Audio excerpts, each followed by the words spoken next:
வாழ்த்துக்கள். ஹalleluya. காலங்களிலே இந்த ஜெபத்துல கலந்து கொண்ட உங்கள் அனைவரையும் நிச்சயமாய் நம்ம அனைவரையும் கர்த்தர் நிச்சயமாய் ஆசீர்வதிக்க போகிறார். ஹalleluya. இஸ்ரவேலை ஆசீர்வதிப்பதே அவருடைய விருப்பம். ஹalleluya. தேவனாகிய கர்த்தருடைய விருப்பம் அதுதான். ஹalleluya. நமக்கு ஒருவேளை சீதோஷ நிலை வேறுபட்டிருந்தாலும் சில மழை இருந்தாலும் நீங்க எல்லாருமே ஆண்டவரத்துல வந்தீங்க பாருங்க, நிச்சயமாய் நம்ம ஒவ்வொருவரை கர்த்தர் ஆசீர்வதிக்கிறார். ஹalleluya. இந்த காலங்களில் சிறிது நேரம் தியானிப்பதற்கு நாம் எடுத்துக்கொள்வோம். எபிரேயர் சிறிய தீர்க்கதரிசன புத்தகம் 4ஆம் அதிகாரம் 16ஆம் வசனம். நம்ம எல்லாருக்கும் தெரிந்ததான வசனம். எபிரேயர் 4:16. ஸ்தோத்திரம். ஆதலால் ஏற்ற காலத்தில் வாசிங்க. திருவாசனத்திலே சேர கடவோம். ஹalleluya. எபிரேயர் 4ஆம் அதிகாரம் 16ஆம் வசனம். ஆதலால் நாம் இரக்கத்தை பெறவும் ஏற்ற சமயத்தில் சகாயம் செய்யும் கிருபையை அடையவும் தைரியமாய் திருவாசன தண்டையிலே சேரப்படவும். ஆமென். ஹalleluya. இரக்கத்தை பெற்றுக்கொள்ளும்படியாய் தைரியமாய் திருவாசன தண்டையிலே சேர கடவோம் என்று சொல்லி அப்போஸ்தலனாகிய பவுல் இங்கே எழுதுகிறதை நாம் பார்க்க முடியும். இது புதிய ஏற்பாட்டு காலத்திற்கு விசுவாசிகளுக்கு நமக்கு அவர் எழுதுகிறார். ஆனால் பழைய ஏற்பாட்டு விசுவாசிகளை பார்க்கும் பொழுது ஒரு உதாரணத்துக்கு நாம் எடுத்துக்கொண்டால் மோசே மலையின் மேல கூப்பிட்டார். 40 நாள் என் சமூகத்துல இரு என்று சொல்லி கூப்பிட்டார். அப்பொழுது கர்த்தர் சொன்னார், நான் இந்த மலையின் மேல் நான் இறங்க போகிறேன். ஆனப்படினால் இந்த மலையின் அடிவாரத்துக்கு கூட யாரும் என்ன செய்யக்கூடாது, தொடக்கூடாது. ஆடு மாடுகள் ஆனாலும் மனுஷனானாலும் யாரானாலும் சரி இந்த மலையின் அடிவாரத்துக்கு கூட யாரும் தொடக்கூடாது என்று சொல்லி இருந்தார். ஹalleluya. தொடுகிறவர்கள் சாக, அதாவது செத்து போவார்கள் என்று சொல்லி வசனத்திலே நாம் வாசிக்கிறோம். அவ்வளவு ஒரு கொடூரமா இருந்தது. இன்னும் ஒரு ஆசரிப்பு கூடாரத்துல கூட நாம் பார்க்கும்போது, அதாவது யாருமே நேரா பரிசுத்த ஸ்தலத்துக்கு யாருமே போக முடியாத ஒரு சூழ்நிலை. ஆசாரியன் ஒருவன் மாத்திரம் அவன் பலிகளை செலுத்தி அவன் பரிசுத்தமாக்கப்பட்டவனாகத்தான் பிரதான ஆசாரியன் மட்டும்தான் அந்த வருஷத்துக்கு ஒரு முறை மட்டும் அந்த மகா பரிசுத்த ஸ்தலத்துல போக கர்த்தர் சொல்லியிருந்தார், அனுமதி கொடுத்திருந்தார். ஆனால் இந்த நாட்களில் இருக்கிற கர்த்தருடைய பிள்ளைகளா இருக்கிற நம்முடைய வாழ்க்கையில நமக்கு கர்த்தர் எந்த நேரத்தில் ஆனாலும், எந்த சமயத்தில் ஆனாலும், எந்த சூழ்நிலையில் ஆனாலும் தைரியமா திருவாசன தண்ணில வாருங்கள் என்று சொல்லி கர்த்தர் நமக்கு ஒரு பெரிய லாக்கியத்தை கொடுத்திருக்கிறார். ஹalleluya. ஹalleluya. வீட்டில் இருந்தாலும் சரி, நடந்து கொண்டிருந்தாலும் சரி, வேலை செய்து கொண்டிருந்தாலும் எந்த சந்தர்ப்பத்திலும் கர்த்தாவே என்று சொல்லி கூப்பிடும்போது ஆவியானவருடைய மகிமையின் பிரசன்னம் இருக்கிற இடத்துல வந்து சேருகிறது. ஹalleluya. ஹalleluya. அப்ப நம்ம மிகவும் லாக்கியம் பெற்ற பிள்ளைகள், நம்ம ரொம்ப கொடுத்து வச்சவங்க என்று சொல்லணும். ஹalleluya. ஹalleluya. இந்த காலவளையில அப்படிப்பட்டதான பிள்ளைகளோடு கூட ஆவியானவர் சில காரியங்களை பேச விரும்புகிறார். ஹalleluya. ஸ்தோத்திரம்.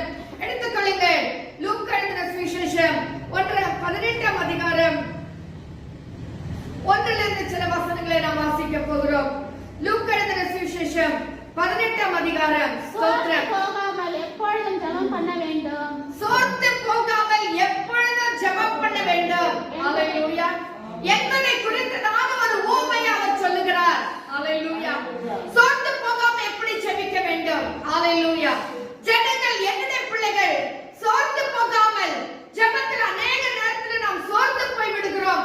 என் ஜெபம் கேட்கப்படவில்லையே, இவ்வளவு வருஷமா நான் கேட்டிருக்கிறேன், என் பதில் வரலையே, என் இந்த வேலை நடக்கலையே, என் பிள்ளைக்கு திருமணம் நடக்கலையே, என் பிள்ளைக்கு நல்ல ஒரு வேலை கிடைக்கலையே, நான் ஜெபம் பண்ணிட்டு நினைக்கிறேன், இன்னும் கூட எனக்கு பதில் வரலையே என்று சொல்லி அநேக நேரத்தில் நாம் சோர்ந்து போய் விடுகிறோம். ஹalleluya.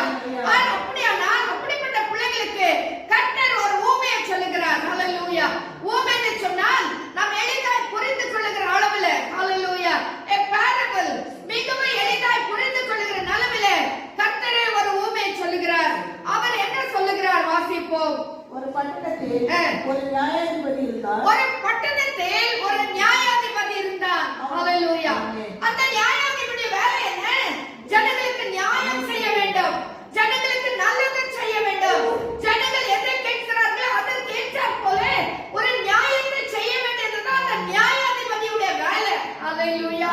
அவன் இருந்தான், தேவனுக்கு பயப்படாதவனும். ஆனா அந்த நியாயாதிபதி எப்படிப்பட்டவனா இருந்தான்? தேவனுக்கு பயப்படாதவனா இருந்தான். ஹalleluya. மதிக்கவில்லை. மனுஷனையும் அவன் மதிக்கல, தேவனுக்கும் பயப்படல. இப்படிப்பட்ட ஒரு நியாயாதிபதி எந்த நியாயத்தை செய்துவிட முடியும்? ஜனங்களை மதிக்கல. ஜனங்க யார் நான் யார் என்று அவன் நினைக்கல. என்ன போலதான் அவன் ஒருத்தர் அப்படின்றத அவன் நினைக்கல, அவன் மதிக்கல, ஜனங்களை மதிக்கல. என்னை உண்டாக்கினவர் இந்த ஸ்தானத்துல என்ன வச்ச ஒருவர் இருக்கிறாரு என்று சொல்லி அவரையும் அவன் மதிக்கல, தேவனையும் அவன் பயப்படல. ஒரு அநீதியான ஒரு நியாயாதிபதி, தான் வேலையை சரியா செய்ய முடியாத ஒரு நியாயாதிபதி, தனக்கு கொடுத்த பொறுப்புல உத்தமமா இல்லாத ஒரு நியாயாதிபதி. ஹalleluya. ஜனங்களுக்கு இரக்கம் காட்டாத ஒரு நியாயாதிபதி, ஜனங்கள் மேல் கருணை இல்லாத ஒரு நியாயாதிபதி. ஹalleluya, ஹalleluya. இன்றைக்கு உலகத்துல நாம் பார்க்கும்போது, நம்முடைய சூழ்நிலை, நம்முடைய வட்டாரத்துல பார்க்கும்போது நிறைய நேரத்துல இப்படிப்பட்ட சந்தர்ப்பத்துல நான் வரக்கூடியதான நேரங்கள் அநேகம் உண்டு. ஹalleluya, ஹalleluya. ஆனாலும் கூட அப்படிப்பட்ட ஒரு மோசமான நியாயாதிபதி என்ன செய்கிறான் அப்படின்னா நாம் பார்க்க போகிறோம். வாசிங்க அடுத்த வசனம். அந்த பட்டணத்திலே ஒரு விதவையும் இருந்தாள். அந்த பட்டணத்திலே ஒரு விதவையும் இருந்தாள். ஹalleluya. ஆமென்.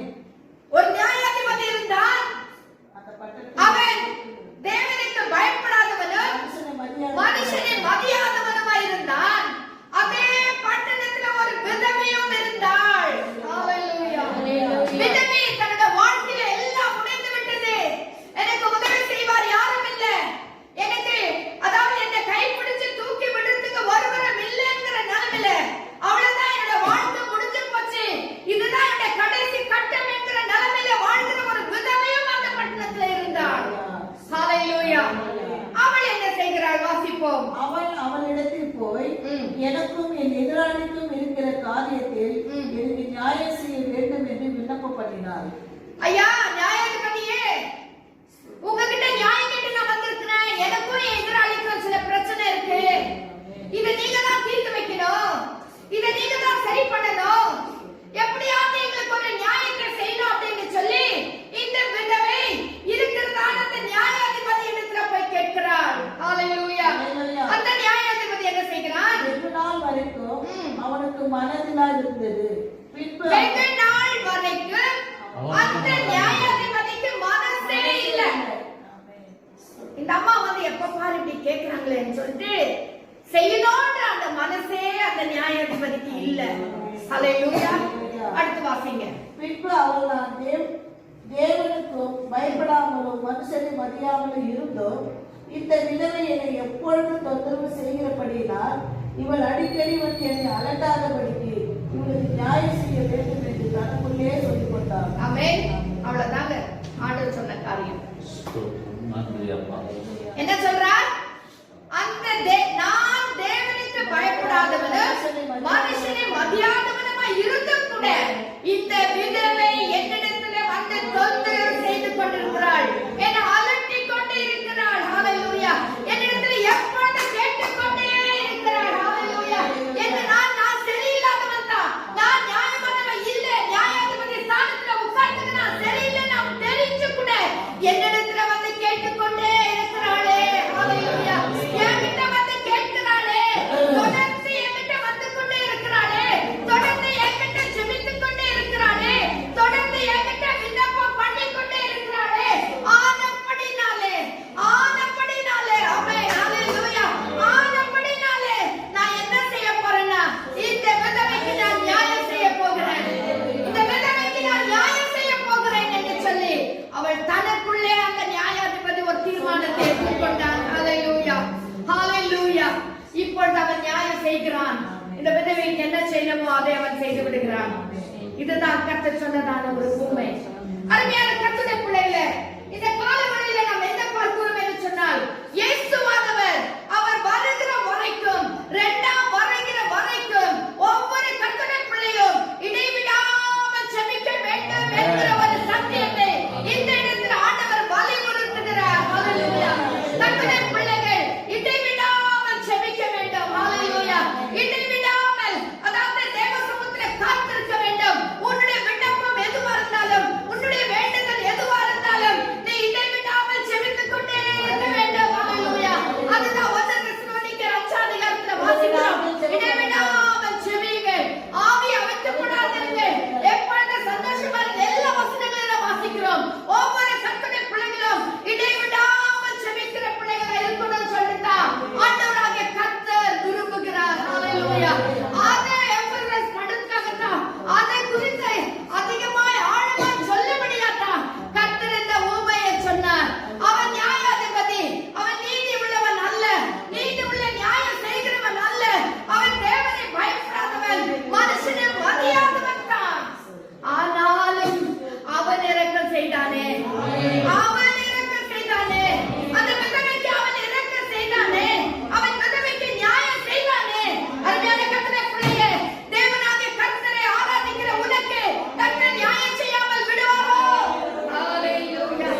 உன்னை கழுவி ஓ தன்னை சொந்த சம்பத்தாய் சேர்த்து கொண்டிருக்கிறாரே, சொந்த சொத்தாய் வச்சிருக்கிறாரே.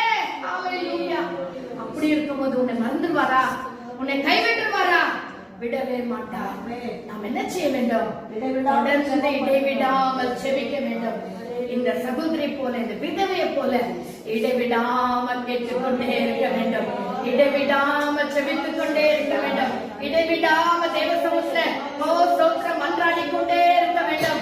வேலை செய்து சரீரம் தான் வேலை செய்யும், ஆனா நம்முடைய உள்ளமோ கர்த்தரை நோக்கி கொண்டே இருக்கும். ஹalleluya. உள்ளமோ கர்த்தரை நோக்கி கொண்டே இருக்கும். ஹalleluya. நீ செபிப்பதற்கு உனக்கு ஒரு பிரச்சனை வரதுக்கு முன்னாடியே ஆவியானவர் உன்னோடு பேசிக்கொண்டே இருப்பார். செபி மகளே, செபி மகளே, ஜெபம் பண்ணு ஆவியானவர் சொல்லிக் கொண்டே இருப்பார். ஹalleluya. ஹalleluya. என்னோட வாழ்க்கையில அதான் நடந்தது. கடந்த வாரத்துல கூட நான் சொன்னேன், ஆவியானவர் ஜெபத்தை குறித்து அதிகமா என்னோட பேசுகிறார் என்று. அதை குறிச்சிக்கிட்ட ஒரு பிரச்சனை சந்திக்க வேண்டிய ஒரு சூழ்நிலை வந்தது. துக்கமான ஒரு காரியம் தான். ஆனாலும் அதுக்கு தான் ஆவியானவர் சொன்னார் போல இருக்குது, அதிகமா ஜெபம் பண்ணு சொன்னார் போல இருக்குது. ஹalleluya. கர்த்தருடைய பிள்ளைகள் ஆவியானவர் அப்படிதான் ஏவி கொண்டே இருப்பார். வாசிக்க ரோமர் 12 அதிகாரம் 12 வசனம். ரோமர் 12 அதிகாரம் 12 வசனம். ஹalleluya. ஹalleluya. ஹalleluya. ஸ்தோத்திரம் ஸ்தோத்திரம் ஸ்தோத்திரம்.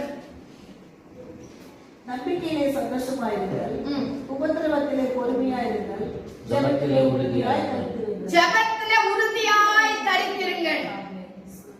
ஜெபிக்கிற பிள்ளைகள் ஜெபத்திலே உறுதியாய் தரித்திருக்க வேண்டும். என்ன வந்தாலும் சரி, எந்த சூழ்நிலை வந்தாலும் சரி, நான் ஜெபத்தை விட மாட்டேன். நான் ஜெபத்திலே உறுதியாய் இருப்பேன். ஹalleluya. அப்படியே போமா, அப்படியே உறுதியா நிக்கிறது. என் ஆண்டவர் என்னைக்கு தான் எனக்கு ஜெபத்துக்கு பதில் கொடுப்பார். ஹalleluya. ஹalleluya. வாசிங்க ஸ்தோத்திரம். எபேசியர் 6:18. எபேசியர் 6 அதிகாரம் 18 வசனம். கொலோசியர் 4 அதிகாரம் 2 வசனம். எந்த சமயத்திலும் சகலவிதமான வேண்டுதலோடு விண்ணப்பத்தோடு ஆவிலே ஜெபம் பண்ணி அதன் பொருட்டு மிகுந்த மன உறுதியோடு சகல பரிசுத்தவான்களுக்காகவும் வேண்டுதலோடு விழித்துக் கொண்டிருங்கள். ஜெபத்துல உறுதியா இருக்கணும், விழிப்பா இருக்கணும். ஹalleluya. உறுதியா இருந்தா மட்டும் போதாது, விழிப்புள்ளவர்களா இருக்கணும். எப்ப ஆவியானவர் இறங்குவார்னு தெரியாது, எப்பொழுது தண்ணீர் கலக்கப்படும் என்று தெரியாது, எப்பொழுது தேவதூதன் நம் குடும்பத்தில் இறங்குவார் என்று தெரியாது, எப்பொழுது உன்னுடைய பிரச்சனை நடுவிலே ஆவியானவர் இறங்குவார், ஒரு கலக்கத்தை உண்டு பண்ணுவார் தெரியாது. கர்த்தருடைய பிள்ளையே, ஆனபடினாலே நாம் என்ன செய்ய வேண்டும்? தேவ சமூகத்தில் எப்பொழுது விழிப்பா இருக்க வேண்டும், எப்பொழுது காத்துக் கொண்டிருக்க வேண்டும். அதாவது நடக்க முடியாத உடவனா பெதஸ்தா கொலைக்கண்ணில படுத்திருக்கிறதான அவன் காத்துக் கொண்டிருக்க வேண்டும். எப்பொழுது தேவதூதன் வருவான், எப்பொழுது கலக்கப்படும் என்று சொல்லி காத்துக் கொண்டிருக்க வேண்டும். அவன் காத்துக் கொண்டிருந்தால் தேவதூதன் இறங்கின உடனே அவன் போறதுக்கு ஒரு வழி இருந்திருக்கு. பரவாயில்ல விட பாத்துக்கலாம், தேவதூதன் வந்து கலக்கத்தை பாத்துக்கலாம். அப்படின்னு அவர் இருந்தபடினால் தான் இவன் போறதுக்கு முன்னாடி வந்துடுறான். இவன் ரெடியா இருந்தான்னா உடனே இறங்கி இருக்கலாமே. ஹalleluya. ஹalleluya. ஹalleluya. அது 1 வருஷம் 2 வருஷம் 10 வருஷம் இல்ல, 32 வருஷம். நீங்க எத்தனை நாட்களிலே ஜெபத்திலே விழிப்பா இல்லாதபடினாலே, ஜெபத்திலே உறுதியா இல்லாதபடினாலே நாட்கள் கடந்து வருஷங்கள் கடந்து ஆசீர்வாதங்கள் பெறாமலே போய்விட்டு இருக்கிறோம் அல்லவா? ஹalleluya. ஹalleluya. ஆவியானவர் சொல்லுகிறார், நீங்கள் ஜெபத்திலே உறுதியா இருக்க வேண்டும், விழிப்பா இருக்க வேண்டும். வாசிங்க கொலோசியர் 4 அதிகாரம் 2 வசனம். இடைவிடாமல் ஜெபம் பண்ணுங்கள், ஸ்தோத்திரத்துடன் ஜெபத்தில் விழித்திருங்கள். இடைவிடாமல் ஜெபம் பண்ணுங்கள், ஸ்தோத்திரத்தோடு கூட விழித்திருங்கள். விழிப்பு அவசியம். Be attentive. Be alert. விழிப்பா இருங்க, கவனமா இருங்க. எப்ப ஆவியானவர் கிரியை செய்வார் தெரியாது, கவனமா இருப்போம். ஹalleluya. ஹalleluya. ஸ்தோத்திரம் ஸ்தோத்திரம் ஸ்தோத்திரம். நம்முடைய வீடுகளிலே வேண்டாத கதைகளை பேச வேண்டாம், வேண்டாத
செய்வாருங்க. 1 தெசலோனிக்கேயர் 5ஆம் அதிகாரம் 17ஆம் வசனத்துல வாசிக்கிறோம், இடைவிடாமல் ஜெபம் பண்ணுங்கள். ஹalleluya. இடைவிடாமல் ஜெபிக்க வேண்டும். இந்த சகோதரி அதுதான் செய்தாங்க. விதவை இடைவிடாம ஜெபம் பண்ணிட்டு இருந்தாங்க, இடைவிடாம கேட்டுக்கொண்டே இருந்தாங்க. இடைவிடாம இப்போ அந்த நியாயாதிபதி யாரும் தெரிஞ்சு கூட ஊருக்கே தெரியாம போயிடுமா? தெரியும். ஆனாலும் அவன் விடைவிடாம கேட்டுக்கொண்டிருந்தாங்க, இடைவிடாம விண்ணப்பம் பண்ணிக்கொண்டே இருந்தாங்க, அலட்டிக்கொண்டே இருந்தாங்க. ஸ்தோத்திரம், ஸ்தோத்திரம், ஸ்தோத்திரம். தொந்தரவு பண்ணிக்கொண்டே இருந்தாங்க. தொந்தரவு பண்றது இல்ல, இது ஆவியானவரோடு பேசிக்கொண்டே இருக்கிறது, ஆவியானவர் இடைப்பட்டுக் கொண்டே இருக்கிறது. ஹalleluya, ஹalleluya. ஆவியானவரோடு பேசிக்கிட்டு அவரோடு கூட ஒரு டச் வச்சுனே இருக்கிறது. அப்ப கர்த்தர் பாப்பார், என்னடா இது, கொடுத்துருவோம் அப்படின்னு கொடுப்பார். ஹalleluya, ஹalleluya, ஸ்தோத்திரம். அடுத்ததாக பாத்தீங்க அதே வசனத்துல லூக்கா 18ஆம் அதிகாரம் 3ஆம் வசனத்தை வாசிக்கிறீங்களா? லூக்கா 18ஆம் அதிகாரம். அந்த பட்டணத்திலே ஒரு விதவை இருந்தால் அவள் அவனிடத்தில் போய், எனக்கும் என் எதிராளிக்கும் இருக்கிற காரியத்தில் எனக்கு நியாயம் செய்ய வேண்டும். எனக்கும் கவனிங்க, எனக்கும் என் சகோதரிக்கு இல்ல, எனக்கும் என் சகோதரனுக்கு இல்ல பிரச்சனை, எனக்கும் பக்கத்து வீட்டுக்காரனுக்கு அல்ல, எனக்கும் என் எதிராளிக்கும். ஹalleluya. யாருக்கையா பிரச்சனை? எனக்கும் என் எதிராளிக்கும் தான் பிரச்சனை. ஓ ஹalleluya. என் கூட இருக்கிறவங்க எல்லாரும் நல்லா தான் இருக்காங்க, நாங்க எல்லாம் ஐக்கியமா இருக்கிறோம், நாங்க எல்லாம் சந்தோஷமா இருக்கோம். ஆனா பிரச்சனை யாருக்கு? நியாயம் எதுக்கு தெரியுமா? எனக்கும் என் எதிராளிக்கும் தான் பிரச்சனை. ஹalleluya. அருமையான கர்த்தருடைய பிள்ளையே, இதை நாம் எப்பொழுதுமே ஞாபகத்துல வைத்துக் கொள்ள வேண்டும். உனக்கும் உன் சகோதரிக்கு அல்ல பிரச்சனை, உனக்கும் உன் விசுவாசிக்கு அல்ல பிரச்சனை, உனக்கும் உன்னோடு கூட வேலை செய்யற நபருக்கு அல்ல பிரச்சனை, உனக்கும் உன் சத்துருவுக்கு தான் பிரச்சனை, உனக்கு உன் எதிராளிக்கு தான் பிரச்சனை. யார் அந்த எதிராளி? பிசாசானவன். ஹalleluya. 1 பேதுரு 5ஆம் அதிகாரம் 8ஆம் வசனத்துல வாசிக்கிறோம், உங்கள் எதிராளியாகிய பிசாசானவன் எவனை விழுங்கலாம் வந்து கர்ஜிக்கிற சிங்கத்தைப் போல வகை தேடி சுற்றித் திரிகிறான் என்று சொல்லி பார்க்கிறோம். 1 பேதுரு 5ஆம் அதிகாரம் 8ஆம் வசனத்துல உங்கள் எதிராளியாகிய பிசாசானவன். ஹalleluya. நம்முடைய எதிராளியா பிசாசானவன். ஓ ஸ்தோத்திரம். அவன்கிட்ட தான் நம்ம விடுதலை பெற வேண்டும். ஆமென். அவன்கிட்ட விடுதலை தான் ஒரு நியாயம் வேண்டும். அவன் நம்மளை பாவத்தில் ஆக்குகிறானே, நம்மளை சோதனைக்கு உட்படுத்துகிறானே, நம்மை வஞ்சித்துக் கொண்டிருக்கிறானே, நம்மை மோசம் போக்கிக் கொண்டிருக்கிறானே, அதிலிருந்து ஒரு நியாயம் வேண்டும், அதிலிருந்து ஒரு விடுதலை வேண்டும், அதிலிருந்து ஒரு விமோசனம் வேண்டும். அதுக்காகத்தான் எனக்கு நியாயம் வேணும் கர்த்தாவே. ஓ ஸ்தோத்திரம், ஹalleluya. நான் ஆரம்பத்துல சொல்லும் போது உங்க யோசனை எல்லாம் போயிட்டு இருக்கும், எனக்கு வீடு வேணும்னு நினைச்சிருந்தேன், எனக்கு அதான் வேணும், என் பிள்ளைக்கு வேலை வேணும், இதெல்லாம் கரெக்ட், சரிதான், இதெல்லாம் கூட கொடுக்கப்படுற பொருள் தான். ஆனா நமக்கு நியாயம் எங்க வேணும் தெரியுமா? என் எதிராளி எப்போ என்னை சோதிக்கிறானே கர்த்தாவே, என் எதிராளி எப்பொழுது என்னை வஞ்சித்துக் கொண்டு இருக்கிறானே, என் அதில் எதிராளி எப்போ என்னை ஜெபிக்க விடாம பண்றானே, என் எதிராளி எப்பவுமே அவிசுவாசத்தை கொண்டு வருகிறானே, என் எதிராளி எப்பவுமே ஒழுங்கார் மேல பேசுறதுக்கு என்னை தூண்டி விடுகிறானே, இந்த எதிராளி எப்பொழுதுமே புறப்புற வைக்கிறானே, இந்த எதிராளி எப்பொழுது என்னை கோபப்படுத்துகிறானே, இந்த எதிராளி எப்பொழுது என்னை மோசம் போக்கிக் கொண்டு இருக்கிறானே. எனக்கு ஒரு விடுதலை வேணும். ஹalleluya. எனக்கு இதுல இருந்து ஒரு நியாயம் கிடைக்கணும் ஆண்டவரே. எனக்கு இதுல இருந்து எனக்கு ஒரு விடுதலை வேணும் கர்த்தாவே. அதுதான் கர்த்தருடைய பிள்ளைகள் செய்ய வேண்டிய ஒரு ஜெபம். ஆமென். அதுதான் கர்த்தருடைய பிள்ளைகள் செய்ய வேண்டிய ஒரு விண்ணப்பம். வீடு வாசல் மத்தியில வாசிக்கிற 6ஆம் அதிகாரத்துல நீங்க எதை குறித்து கவலைப்படாதீங்க. கவலைப்படுறதுல யார்? அஞ்ஞானிகள் கவலைப்பட்டு கொண்டிருக்கிறாங்க. எனக்கு உடுக்க வஸ்திரம் இல்ல, உங்க வீடு இல்ல, உன்ன ஆகாரம் இல்ல, அவங்க தான் கேட்கிறாங்க. நீ அதை பத்தில கவலைப்படாத. நீ கவலைப்பட வேண்டியது எது தெரியுமா? உன்னுடைய எதிராளியாகிய பிசாசானவர்கிட்ட இருந்து விடுதலை பெற வேண்டும். அங்கிருந்து உனக்கு விடுதலை வர வேண்டும். அதுக்கு தான் நீ பிரயாசப்படணும். அதுக்காக தான் நீ இடைவிடாம ஜெபிக்கணும். அதுக்காக தான் நீ உபவாசிக்கணும். அதுக்காக தான் கர்த்தருடைய சமூகத்துல காத்திருக்கணும் கர்த்தருடைய பிள்ளைகளே. ஹalleluya, ஹalleluya, ஹalleluya. இன்னைக்கு ஆவியானவர் வித்தியாசமா நம்மோட இடைப்பட்டு கொண்டிருக்கிறார். ஹalleluya, ஹalleluya, ஹalleluya. ஸ்தோத்திரம், ஸ்தோத்திரம், ஸ்தோத்திரம். அருமையான கர்த்தருடைய பிள்ளைகளே, இந்த காலவெளியில கர்த்தர் சொல்றாரு, நீ விண்ணப்பம் பண்ண வேண்டியதெல்லாம் உன்னுடைய எதிராளியாக பிசாசானவர்கள் எதிர்த்து நிற்கும்படியா ஒரு பலனை பெற்றுக் கொள்ளும்படியா நீ நியாயத்தில் உட்கார வேண்டும். ஹல்லேலூயா. ஸ்தோத்திரம் ஸ்தோத்திரம் ஸ்தோத்திரம். நம்முடைய உபவாசம், நம்முடைய ஜெபம், நம்முடைய விண்ணப்பம் எல்லாமே நமக்கு விரோதமாய் கிரிச்சிக்கிற சத்ருவாகவும் நம்மை பாவத்துக்குள்ளாக்குறதான பாவ கிரியைகளுக்காகவே நாம் உபவாசத்தை ஜெபிக்க வேண்டியவர்களா இருக்கிறோம். இந்த சகோதரி பாருங்க, இடைவிடாமல் கேட்டுக்கொண்டிருக்காங்க. இது நம்முடைய வாழ்க்கையில கற்றுக்கொள்ள வேண்டிய ஒரு ஜெபம். அதாவது ஒரு ஜெபத்துடைய ஒரு சாராம்சம், நம்ம இடைவிடாமல் ஜெபித்துக் கொண்டே இருக்க வேண்டும். ஹல்லேலூயா. அதுக்கு பிறகு உறுதியா இருந்தாங்களா, நம்ம வசனங்களை வாசித்தோம். உறுதியா ஜெபிக்கிறாங்க. ஒன்னு இதுன்னா இதுக்குதான், வேற இது விட்டுட்டு இன்னொரு இல்ல இதுதான் இந்த ஸ்டெட்ஃபாஸ்ட், அதாவது இதுலயே கண்டினியூஸா இருந்துட்டு அதுலயே அதுக்காகவே போராடி ஜெபிக்கிறது. அதுதான் கர்த்தருடைய பிள்ளையோட வாழ்க்கையில இருக்க வேண்டிய ஜெபச்சீனியம். ஹல்லேலூயா. ஸ்தோத்திரம் ஸ்தோத்திரம். வாசிங்க 1 தீமோத்தேயு 4 அதிகாரம் 1 வசனம். 1 தீமோத்தேயு 4 அதிகாரம் 1 வசனம்.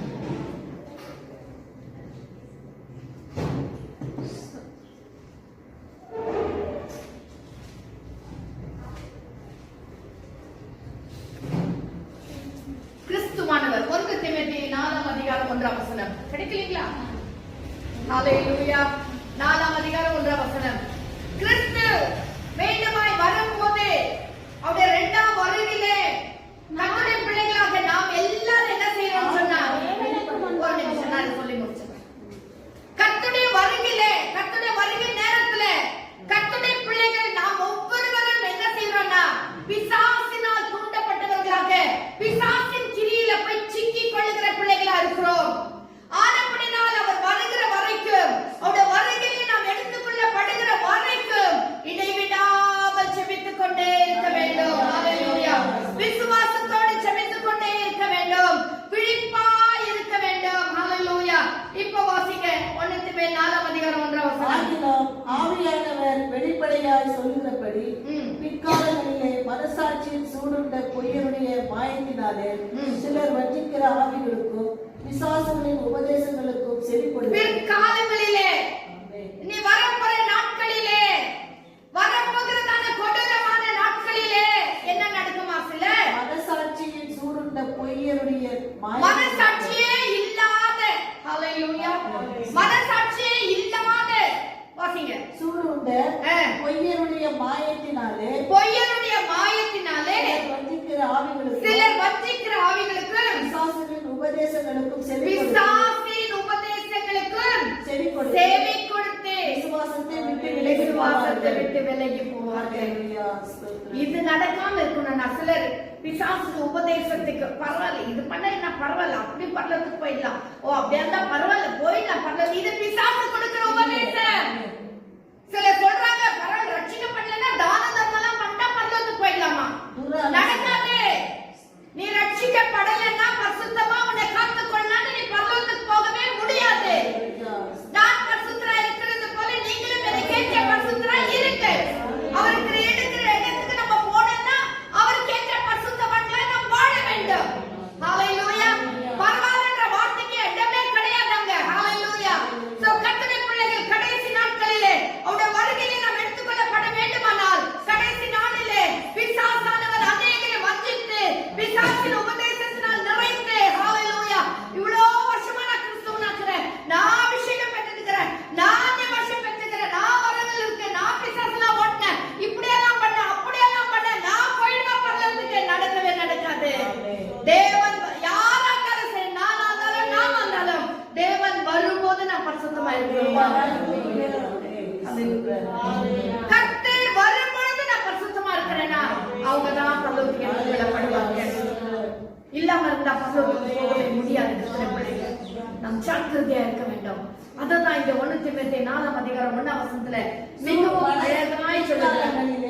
பிற்காலங்களிலே ஆவியானவர் என்ன செய்கிறார்? வெளிப்படையாய் சொல்லுகிறார். வெளிப்படையாய் சொல்லுகிறபடி பிற்காலங்களில் மனசாட்சியிலே சூடுண்டு பொய்யனுடைய மாயத்தினாலே, பொய்யனுடைய மாயம், பொய் பேசுகிறவருடைய மாயத்தினாலே நாம் சிக்கப்படக்கூடாது. ஹல்லேலூயா. பொய்யன் பிசாசு பொய்யனா, பொய்யனுக்கு பிதாவுமா இருக்கிறான். அவன் சொல்றதெல்லாம் பொய், அவன் பேச்சை நம்ம கேட்க கூடாது.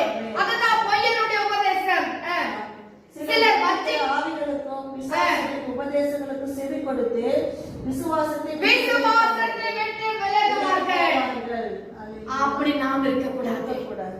விசுவாசத்தை விட்டு விலகி நாம் போக கூடாதுன்னா நாம் இடைவிடாமல் ஜெபிக்க வேண்டும். இடைவிடாமல் தேவ சமூகத்துல காத்திருக்க வேண்டும். இடைவிடாமல் கர்த்தரோடு பேசிக்கொண்டே இருக்க வேண்டும். ஒரு சின்ன கேப் கிடைச்சா கூட போதும், பிசாசு உள்ள வந்துருவான். சின்ன யோசனை வந்துட்டா கூட சரி உள்ள வந்துருவான். ஒரு சின்ன கெட்ட சிந்தனை வந்துட்டா கூட சரி உள்ள வந்துருவான். அதுக்கு நம்ம இடம் கொடுக்க கூடாது. அப்படியானா நம்ம பேச்சு எவ்வளவு ஜாக்கிரதையா இருக்கணும், நம்முடைய கிரியைகள் எவ்வளவு ஜாக்கிரதையா இருக்கணும். சிந்தனை இருக்கும் போதே உள்ள வந்து நுழைவான்னு சொன்னா எங்க போலங்க உங்க பக்கத்திலேயே இருக்கான்.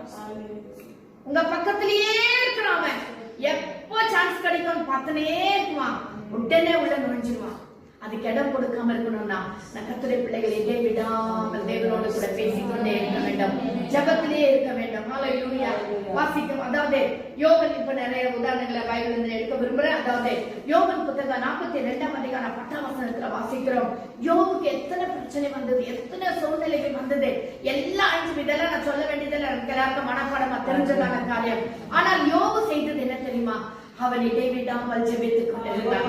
அவன் தன் சிநேகிதருக்காக கூட விண்ணப்பம் பண்ணினான். கர்த்தர் சிநேகிதருக்காக விண்ணப்பம் பண்ணும் பொழுது கர்த்தர் அவரின் சிறையிருப்பை மாற்றினார். அப்படியா? அவ்வளவு இக்கட்டான சூழ்நிலையில கூட மனைவி கூட வெறுத்து தேவனை தூஷித்து ஜீவனை விடும் என்று சொல்லி அந்த சந்தர்ப்பத்தில் கூட ஆண்டவர் அவனை விடவே இல்லை. யோபு தேவனை விடவே இல்லை. மற்ற பேச்செல்லாம் கேட்டு, அதாவது பொய்யருடைய பேச்சுகளை கேட்டு என்ன சொல்றாங்க? நீ பாவம் செய்திருப்ப, நீ ஏதோ பண்ணிருப்ப, அதனால உனக்கு இவ்வளவு வந்துச்சு, இவ்வளவு பிரச்சனை, உன் பிள்ளைங்க போயிட்டாங்க, ஆடுமாடு எல்லாம் சொன்னாங்க. ஆனாலும் யோபு தன்னை விட்டு கொடுக்கவே இல்லை. பொய்யருடைய பேச்சுக்கு விட்டு கொடுக்கவே இல்லை. பொய்யருடைய வார்த்தைகளை கேட்டு வஞ்சிக்கப்படவே இல்லை. அவன் கடைசி வரைக்கும் தேவனுக்கு உண்மையா இருந்தார். ஆண்டு சொல்றாரு, யோபு பேசினது போல நீங்கள் என்னை நிதானமாய் பேசவில்லை. யோபு பேசினது போல நீங்கள் என்னை குறித்து நிதானமாய் பேசவில்லை. ஹல்லேலூயா. அப்ப யோபுடைய வாழ்க்கை பாத்தீங்களா?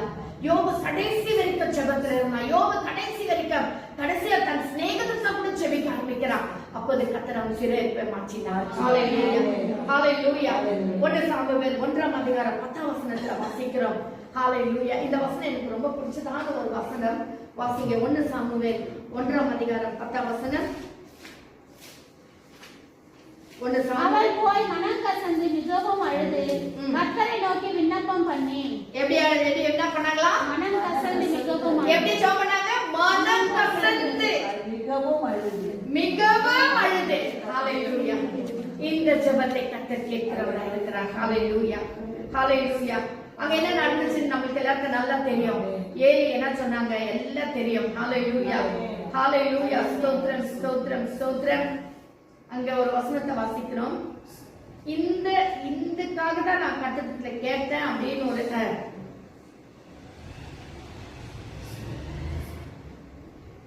வசனம் இருக்கு. 2ஆம் அதிகாரமா?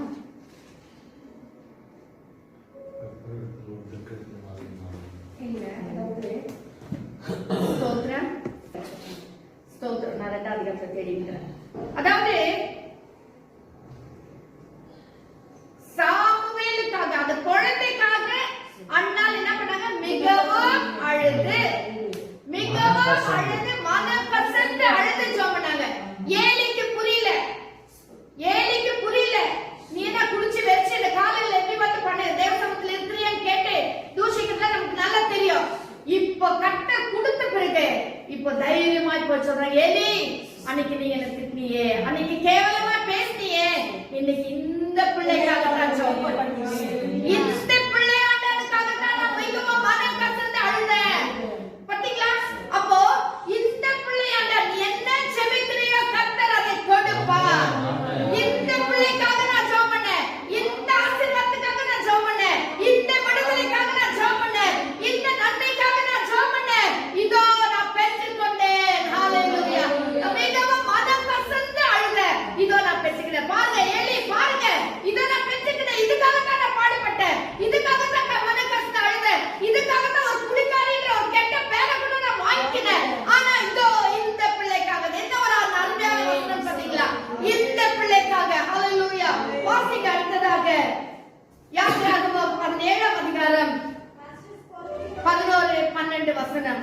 யாத்திராகமம் 17ஆம் அதிகாரம் 11-12 வசனம். Hallelujah. ஸ்தோத்திரம் ஸ்தோத்திரம். The book of Exodus. தன் கையை ஏறெடுத்திருக்கையில் இஸ்ரவேலை மேற்கொண்டார்கள். அவர் தன் கையை தாழ விடுகையில் அமலேக்கு மேற்கொண்டார். 17ஆம் அதிகாரம் வாசிங்க, அந்த வசனம் சாங்க. மோசேயின் கைகள் அசைந்து போயிட்டு அப்பொழுது அவர்கள் ஒரு கல்லை கொண்டு வந்து அவர் கீழே வைத்தார்கள்.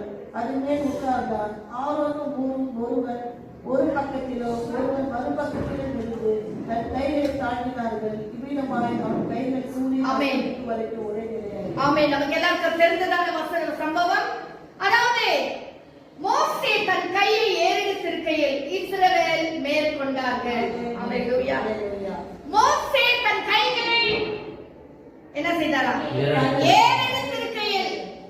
எப்போ ஒரு கர்த்தருடைய பிள்ளை கைகளை ஏறெடுத்து ஜெபத்தை ஏறெடுத்திருக்கிறார்களோ அப்பொழுது அவர்களுக்கு வெற்றி. அல்லேலூயா. எப்போ ஒரு கர்த்தருடைய பிள்ளை தன் குடும்பத்துல ஜெபத்துல தரித்திருக்கிறார்களோ அப்பொழுது அந்த குடும்பத்துல வெற்றி. அல்லேலூயா. எப்போ ஒரு குடும்பத்தின் தலைவன் தன் குடும்பத்தை கரத்தில் ஏந்திக் கொண்டு ஜெபத்திலே காத்திருக்கிறார்களோ அப்பொழுது அந்த குடும்பத்துக்கு வெற்றி. அப்பொழுது அந்த குடும்பத்துக்கு ஒரு ஆசீர்வாதம்.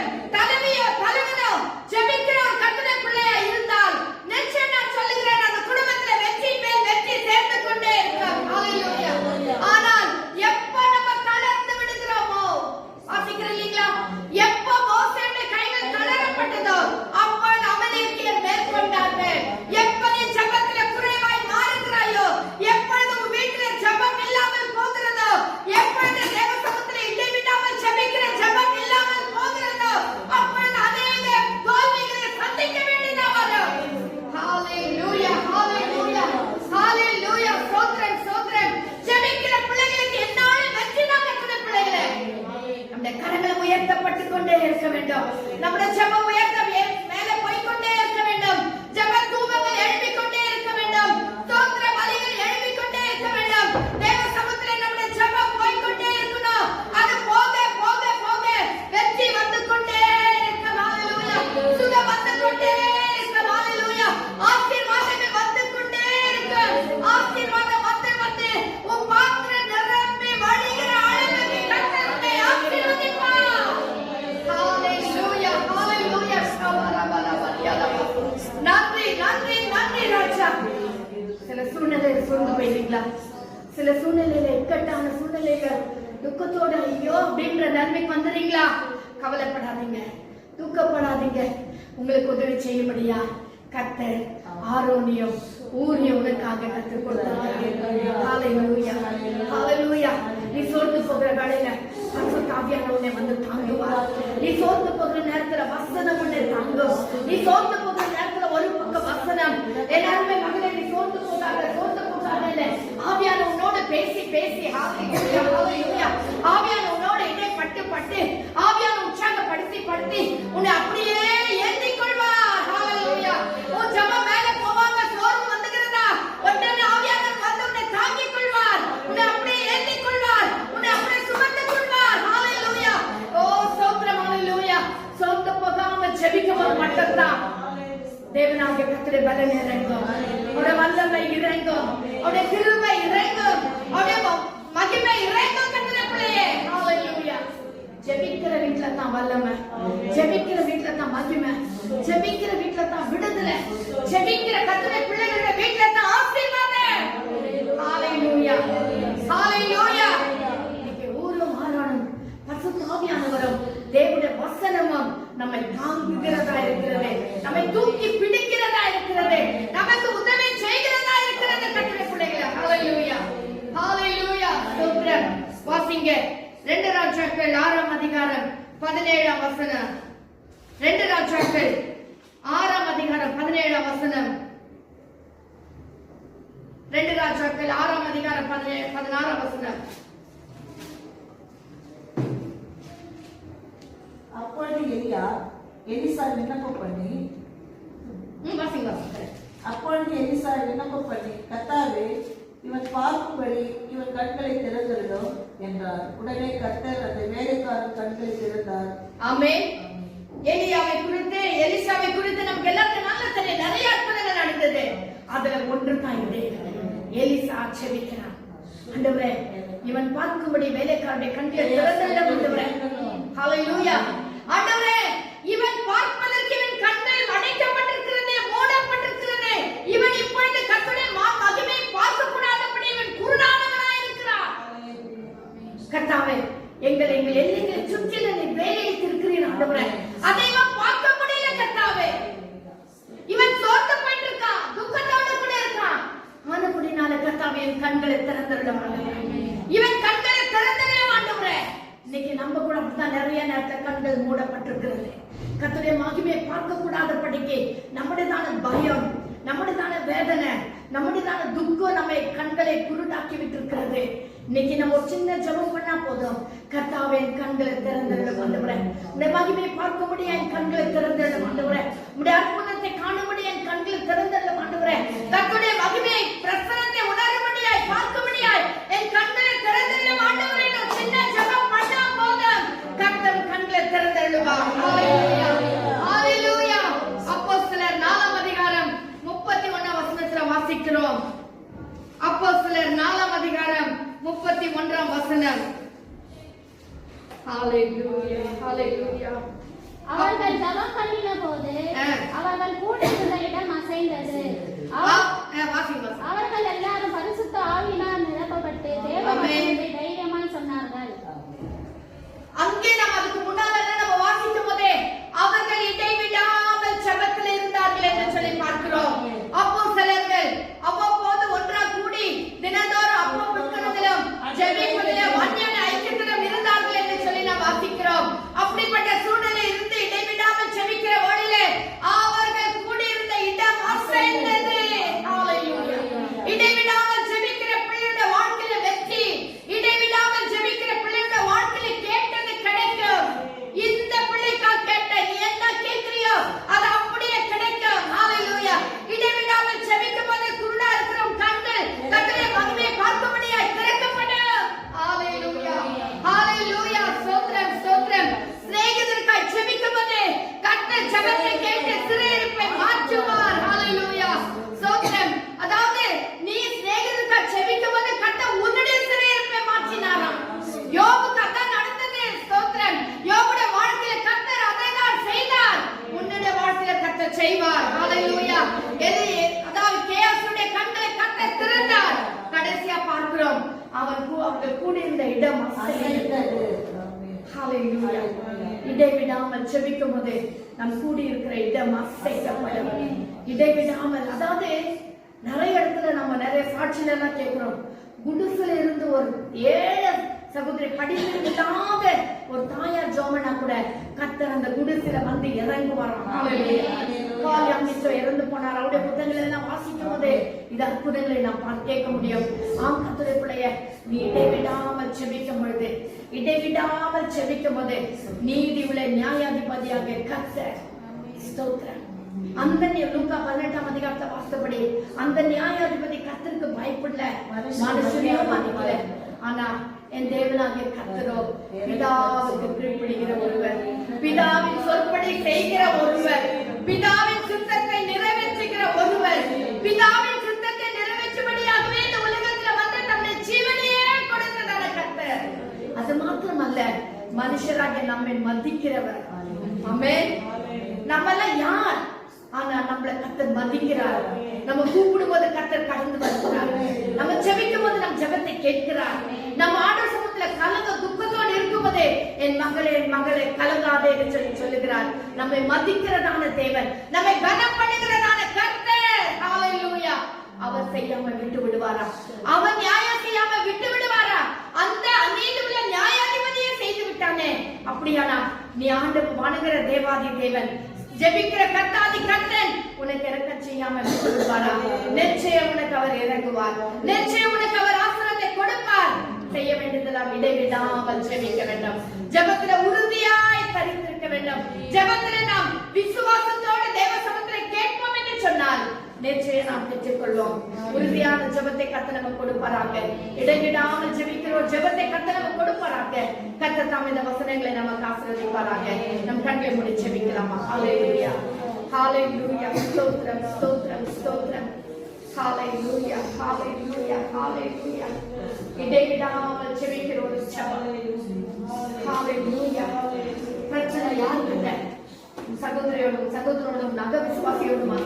இல்ல, பிரச்சனை உன் சத்துருவோட. நீ அதுக்காகத்தான் செபிக்கணும், அதுக்காகத்தான் நீ இடைவிடாமல் செபிக்கணும். உன்னை பாவத்துக்கும் அசுத்தத்துக்கும் வீண் பேச்சுக்கும் கேலி பரியாசங்களுக்கும் புறங்குறுதலுக்கும் உன்னை சிக்கி விடுகிறானே, அவனுக்காக நீ நியாயம் கேட்க வேண்டாம். அவனை முறியடிக்க முடியாது. தேவ சமூகத்தில் இடைவிடாமல் செபிக்க வேண்டும். கர்த்தருடைய பிள்ளையே, உனக்காக கர்த்தர் இரக்கம் செய்கிறவராய் இருக்கிறார்.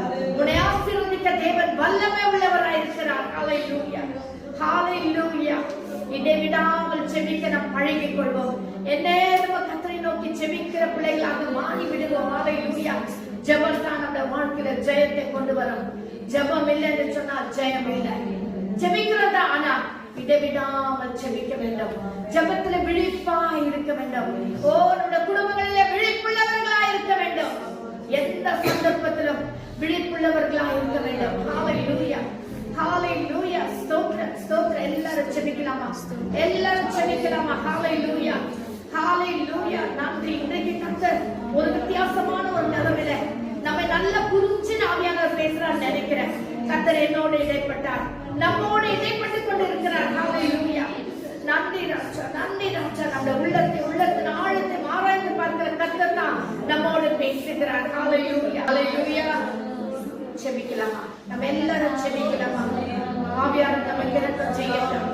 இடைவிடாமல் செபிக்கிற ஒரு ஜெபத்தை நமக்கு கொடுப்பாராங்க. நீ வணங்குற ஆண்டவர், நீ ஆராதிக்கிற கர்த்தர். ஸ்தோத்திரம். பிதாவுக்கு கீழ்ப்படிகிற ஒரு நியாயாதிபதி. அவர்தான் நியாயாதிபதியா வரப்போகிறார். உலகத்தை நியாயம் இருக்கிற கர்த்தர் அவர். அவர் யார் தெரியுமா? பிதாவை கனம் பண்ணுகிறவர், பிதாவின் சொற்படி கேட்கிறவர், பிதாவுக்கு பயந்து இருக்கிறவர். ஹalleluya. அதே நேரத்துல உன்னையும் கனம் பண்ணுகிற ஒருவர், உன்னை மதிக்கிறதான ஒருவர். அப்படி இருக்கும்போது உன்னை விட்டு விடுவாரா?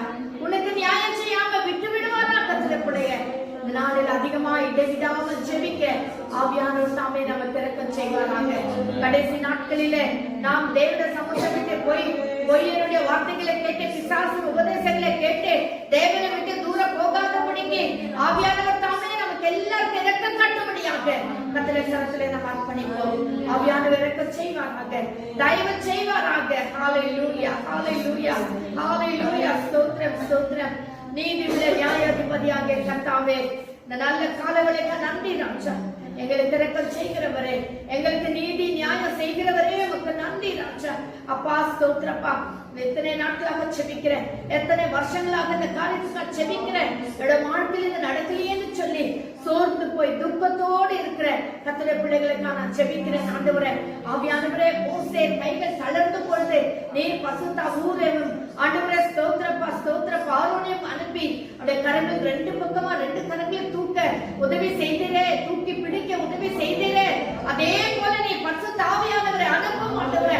பசுத்த ஆவியான வேத வசனமும் ஆண்டவரே அவருடைய ஆறுதல் படுத்தட்டும் ஆண்டவரே. ஆண்டவரே, சோர்விலிருந்து மீட்கப்படுவார்களாக ராஜா, துக்கத்திலிருந்து வெளியே வருவார்களாக ராஜா. ஆண்டவரே, அவிசுவாசத்திலிருந்து வெளியே வருவார்களாக. இயேசுவின் நாமத்தில் ஒரு ஆவிக்குரிய விடுதலை கட்டளையிடுகிறார் ராஜா. மனசளவில் ஆவியில சரீரத்துல சுகத்தையும் பலத்தையும் பெற்றுக் கொள்வார்களாக இயேசுவின் நாமத்தில். இந்த பிள்ளைகளை விசேஷமா நீ ஆசீர்வதிப்பீராக. தேவ மகிமையுடைய பிள்ளைகளை ஆட்கொள்வதாக ராஜா. ஹalleluya ஆமென் ஆமென் என்று சொல்லுகிற தேவனுடைய மகிமையுடைய பிள்ளைகளை ஆட்கொள்ளட்டும் ஆண்டவரே. ஸ்தோத்திரப்பா. ஆண்டவரே, அண்ணாவை போல ஒரு நாள் மனம் கசந்து அழுதேன், இந்த பிள்ளைக்காக தான் அழுதேன் என்று சாட்சி சொல்லுவனே. கர்த்தருடைய பிள்ளைகளை மாற்றுவீராக, பிள்ளைகளை நீர் ஆசீர்வதிப்பீராக. நாங்கள் ஓடின ஓட்டங்கள் கிறிஸ்துவுக்கு வைராக்கியமாய் வாழ்ந்த வாழ்க்கையில வீடு விழுந்தா போகாதபடிக்கு கர்த்தாவே, கடைசி வரைக்கும் இரண்டாம் வருக வரைக்கும் ஆண்டவரே நாங்கள் பரிசுத்தமாய் காத்துக்கொள்ள எங்களுக்கு உதவி செய்யும். ஒவ்வொரு பிள்ளைகளை நீர் அப்படி ஆசீர்வதியும். இந்த வசனங்களை கேட்கும் போதே உள்ளத்திலே ஆவியானவருடைய மகிமை கொழுந்து விட்டு எரிவதாக ராஜா. மாற்ற பலப்படுவார்களாக, உற்சாகம் அடைவார்களாக, காலத்தை எழுந்து நிற்பார்களாக. தகப்பனே ஸ்தோத்திரப்பா.